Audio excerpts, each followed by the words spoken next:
parang ito daw yatang si Andrea yung nauna.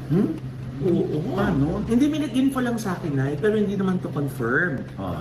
Na apparently, itong si Andrea daw, nakikipagkita pa dun sa isang ex niya. Habang sila pa daw ni Richie. Gano'n kaya yung katotohanan? Bagong revelasyon, Andrea Brillantes nakikipagkita pa rin sa kanyang ex habang sila pa ni Richie Rivero.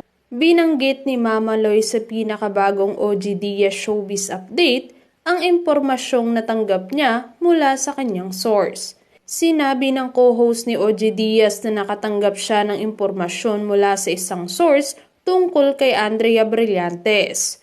Una nilang napag-usapan ang mga komentong sinabi ni Paulo Rivero, ang ama ni Richie, sa Facebook kung saan sinasabi niya ang oras na ang magiging ultimate truth teller.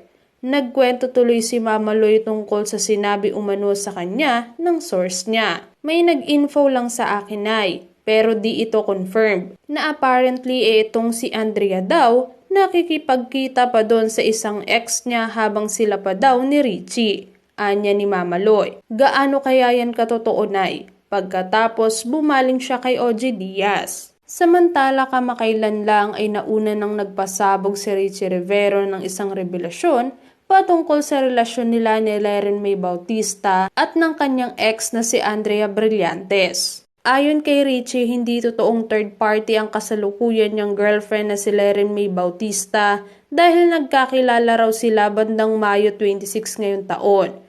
Bago ang nabanggit na petsa ay nagkakalabuan na raw sila ni Blythe at Mayo 6 nga raw nang sabihin ng aktres na tapos na sila.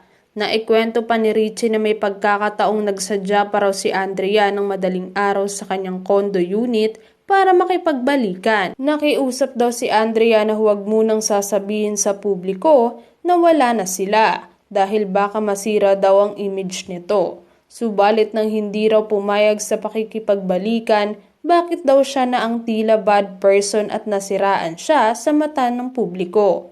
Tiniis daw ni Richie ang mga gawa-gawang paninira tungkol sa laundry, mga gamit sa bahay at iba pa. Sumusobra na raw kasi kaya nagsalita na ang basketball player. Tiniis din umano ni Richie ang mga parinig post ni Blythe tungkol sa kanya. Matatandaan ding si Richie ang iniisip ng mga netizen na ex-boyfriend na sinabihan ni Andrea na hindi nagpapalaundry ng mga damit sa loob ng isang taon, kahit na wala namang binanggit na pangalan ang aktres.